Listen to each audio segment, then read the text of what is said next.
Hello there. Let me tell you all about this great route. Now the Exe Estuary route contains two parts, and this video deals with the part from Dawlish to Exeter. See my other video for the other part from Exeter to Exmouth. I've extended this part a bit to finish at Exeter St David's train station, so you can use the train to turn this into a loop. The route offers some of the very best traffic-free cycling. You've got rolling green hills and sea vistas are part and parcel of it, but there are a few surprises in store too.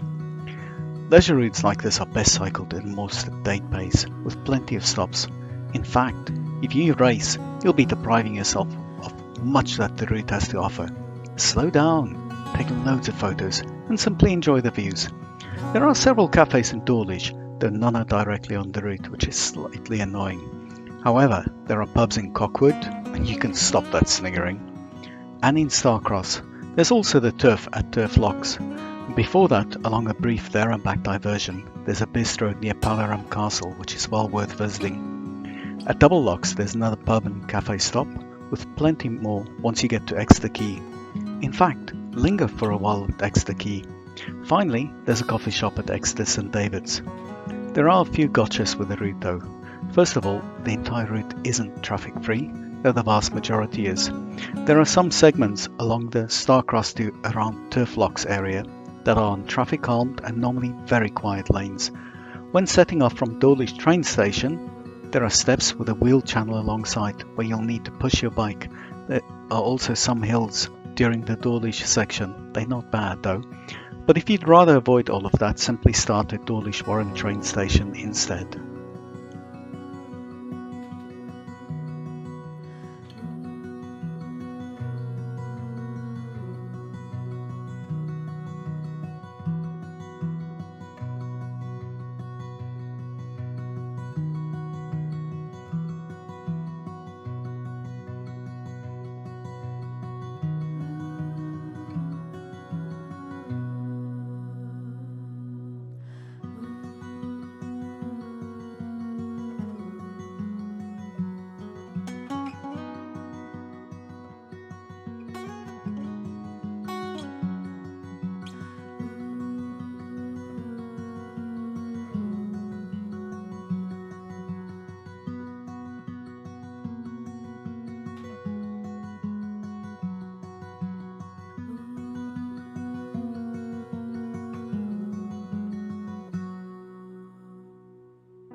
pub in Starcross is called the Atmospheric Railway. That's not the pub pretending to have a better atmosphere than any other, but rather it's named after Brunel's Atmospheric Railway. An atmospheric railway worked on pneumatics. Alongside the track there were cast iron pipes with a slot above.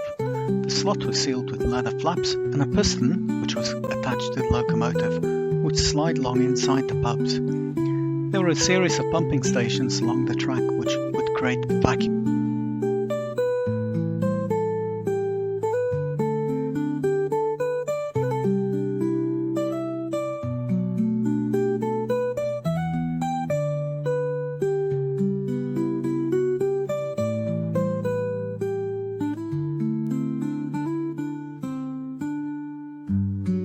The building up ahead is a gatehouse cottage for Balaram Castle.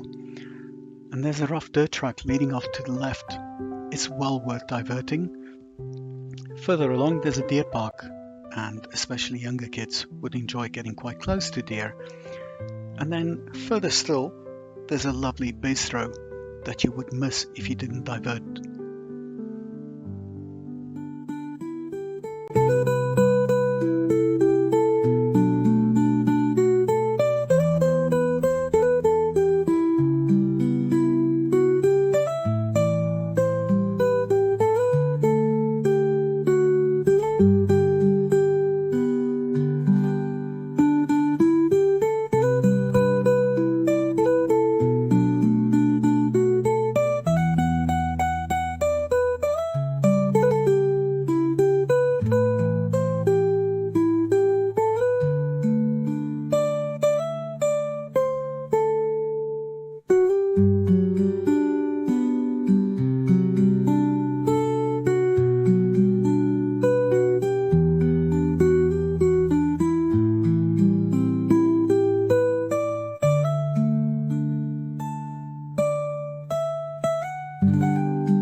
Ahead you can see the River Exe on the right, and then there's a retaining wall which was built to control flooding.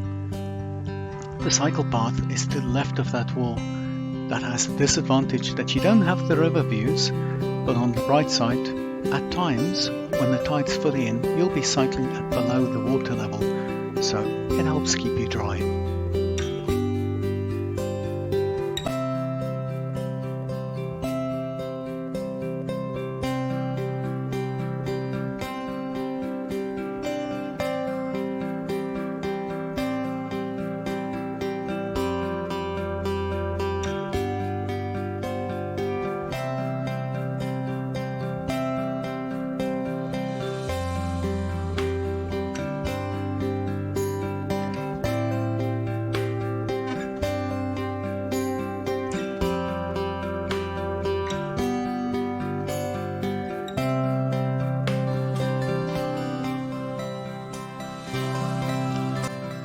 Turflock is the end of the Exeter Ship Canal, or in the direction I was cycling, the start of the Exeter Ship Canal. When we get to Turflock, we start moving away from the River Exe, and we're going to be following the canal instead. Incidentally, the coffee at Turflock is quite good.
this ride, I made the mistake in stopping at the Quayside Cafe.